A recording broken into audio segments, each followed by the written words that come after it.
എന്താ പൊന്നെ മഴയുമായിട്ട് charge വാങ്ങുന്നില്ല solar. പിന്നല്ല അത് രണ്ടുപേരും കൂടെ എങ്ങോട്ടാ കക്കൂസ് ക്ലീൻ ചെയ്യാനാണോ? പിന്നെ ഞങ്ങൾ ആ പാനൽ ഒന്ന് ക്ലീൻ ചെയ്യാവുന്ന ഓർത്തായിരുന്നു. ചാർജ് ആകുന്നില്ലെന്നേ, ഷോപ്പിൽ വെച്ചിരിക്കുന്നതാ. ഓഫ് ഗ്രിഡ് അല്ലേ? Off grid. നമ്മള് ഞാനും കൂടെ വരാം. ഒന്ന് ചെക്ക് ചെയ്യുകയും ചെയ്യാം. പാനൽ ക്ലീൻ ചെയ്യുന്നതൊക്കെ നല്ല കാര്യം തന്നെയാണ്. നമ്മൾ മഴക്കാലത്ത് മസ്റ്റായിട്ട് നമ്മൾ ചെയ്ത് കൊടുക്കേണ്ട കാര്യം തന്നെയാണ് പാനൽ ക്ലീൻ ചെയ്യുന്നത്.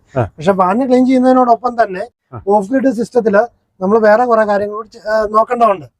ഇതുണ്ടല്ലേ ഈ പാനൽ തന്നെ, ഇതിപ്പോ നമുക്ക് പാനൽ വരുന്നത് ഇത് ഹാഫ് കട്ട് പാനലാണ്. ഇതിപ്പോ 400 വാട്ട്സ് പാനലല്ലേ.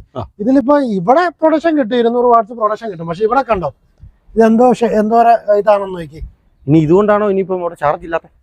അതാ പറഞ്ഞത്, ഇതിപ്പോ 400 കിട്ടേണ്ടടുത്ത്, ഒരു ബാറ്ററി ചാർജ് ചെയ്യാൻ 400 വാട്ട്സ് കിട്ടേണ്ടടുത്ത് 200 കിട്ടുള്ളൂ. ബാക്കി 200 നമുക്ക് പ്രൊഡക്ഷൻ കിട്ടുന്നില്ല. വെള്ളം എടുത്ത് നമുക്ക് കൂടെ ക്ലീൻ ചെയ്ത് വിട്ടേക്കാം. അപ്പൊ ഞാൻ പിന്നെ പറഞ്ഞു വന്ന എന്താന്ന് വെച്ച് കഴിഞ്ഞാൽ, ഈ മഴക്കാലത്ത് നമുക്ക് ചിലപ്പോ ചില സമയങ്ങളിൽ അരമണിക്കൂർ 1 മണിക്കൂറൊക്കെ ഈ വെയിൽ കിട്ടത്തുള്ളൂ. അപ്പൊ കുറച്ച് സമയം ഇത് ചാർജ് ചെയ്യാനുള്ള, കണ്ടിന്യൂസ് ചാർജ് ചെയ്യാനുള്ള കിട്ടും. ബാറ്ററിക്ക് നമുക്ക് 4-5 മണിക്കൂർ കണ്ടിന്യൂസ് വെയിൽ കിട്ടിയാൽ അല്ലെങ്കിൽ പവർ കിട്ടിയാലേ ഉള്ളൂ നമുക്ക് എന്താ പറയാ ഫുൾ ചാർജിലോട്ട് അല്ലെങ്കിൽ അതിന്റെ ഗ്രാവിറ്റി കോൺസ്റ്റന്റ് ആയിട്ട് മെയിൻറ്റെയിൻ ചെയ്യാൻ പറ്റുള്ളൂ. അപ്പൊ നമ്മൾ ഈ മഴക്കാലത്ത് എന്താ ചെയ്യേണ്ടതെന്ന് വെച്ച് കഴിഞ്ഞാൽ, ഒരു ദിവസം, ആഴ്ചയിൽ 7 ദിവസം ഉണ്ടെങ്കിൽ ഒരു ദിവസം നമ്മളൊന്ന് കറണ്ട് ചാർജ് ചെയ്യാനുള്ള ഓപ്ഷൻ ഓൺ ആക്കി കൊടുക്കുക. ഒട്ടുമിക്ക ഓഫ് ഗ്രിഡിനും കറണ്ട് ചാർജ് ചെയ്യാനുള്ള ഓപ്ഷൻ ഉണ്ട്, അതൊന്ന് ജസ്റ്റ് ഓൺ ആക്കി കൊടുത്താൽ മതി.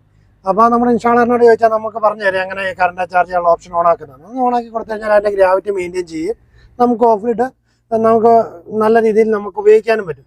അതുപോലെ തന്നെ നമുക്ക് ഈ ബാറ്ററിയുടെ ലെഗ്, അതിൽ ക്ലാവ് ഒക്കെ പിടിക്കും. മഴക്കാലം ആകുമ്പോൾ പ്രത്യേകിച്ചും ഈർപ്പം ഉള്ളതുകൊണ്ട് പെട്ടെന്ന് ക്ലാവ് ഒക്കെ പിടിക്കും. അപ്പൊ ആ ക്ലാവൊക്കെ ഒന്ന് ക്ലീൻ ചെയ്തിട്ട് ഇച്ചിരി വാസനോ അതുപോലെ എന്തെങ്കിലും ജെല്ലുകളൊക്കെ ഒന്ന് തേച്ച് കൊടുക്കുക. അതുപോലെ ബാറ്ററി വെള്ളം ഒന്ന് മെയിൻറ്റെയിൻ ചെയ്യുക. ഇതൊക്കെ നമ്മൾ ശ്രദ്ധിക്കേണ്ട കാര്യങ്ങളാണ്. അതുപോലെ നമ്മൾ ഈ പാനൽ ക്ലീൻ ചെയ്യുമ്പോൾ ശ്രദ്ധിക്കേണ്ട കുറച്ച് കാര്യങ്ങളുണ്ട്. അതെന്താണെന്ന് വെച്ച് കഴിഞ്ഞാൽ, നമ്മൾ ചിലരൊക്കെ ഈ വിമ്മൊക്കെ ഇട്ടിട്ട് പായലെന്നും പറഞ്ഞ് ക്ലീൻ ചെയ്യുന്നവരെ അങ്ങനെ ഉണ്ട്. അല്ല, അതിന് കഴിയാൻ വേറെ ലിക്വിഡ് വല്ലതും ഉണ്ടോ? അതായത് നമുക്ക് ഏറ്റവും സേഫസ്റ്റ് മെത്തേഡ് എന്ന് പറയുന്നത് നമ്മൾ പച്ചവെള്ളം. അത് ഏറ്റവും നല്ലത് രാവിലത്തെ സമയം, അതായത് പ്രൊഡക്ഷൻ കുറവുള്ള സമയം ഉണ്ടല്ലോ, അതായത് രാവിലെ ഒരു 7 മണി 8 മണി ആ ടൈം, അല്ലെ വൈകുന്നേരം 5 മണിക്ക് ശേഷം, ആ സമയത്ത് ചെയ്യുന്നതാണ് ഏറ്റവും നല്ലത്. അപ്പൊ ആ സമയത്ത് നമ്മൾ ചെയ്യുമ്പോൾ സാധാരണ ഇതുപോലെ ആദ്യം വെള്ളം ഒഴിച്ചു വിടുക. ഇതുപോലെ നൈസായിട്ടുള്ള മോപ്പോ വല്ലതും ഉപയോഗിച്ച് നമ്മളൊന്ന് ജസ്റ്റ് ക്ലീൻ ചെയ്ത് വിടുക. അത് നല്ല ബലമൊന്നും പ്രയോഗിക്കരുത്, നൈസായിട്ട് നല്ലപോലെ ഉപയോഗിച്ച് കഴിഞ്ഞാൽ, അതായത് ഒത്തിരി ഹാർഡായിട്ടുള്ള ബ്രഷസ് ഒന്നും ഉപയോഗിക്കരുത്, നൈസായിട്ടുള്ള ഇതുപോലെ ബ്രഷുകൾ ഉപയോഗിക്കുക. പിന്നെ നിർബന്ധമാണെന്നുണ്ടെങ്കിൽ ചില മാർക്കറ്റുകളിലൊക്കെ ചില ഈ സോളാർ പാനൽ ക്ലീൻ ചെയ്യാനുള്ള ലിക്വിഡൊക്കെ വരുന്നുണ്ട്. അത് അത്യാവശ്യം ഉണ്ടെന്നുണ്ടെങ്കിൽ, അതുപോലെ പായലുണ്ടെങ്കിൽ മാത്രമേ ഉപയോഗിച്ചാൽ മതി.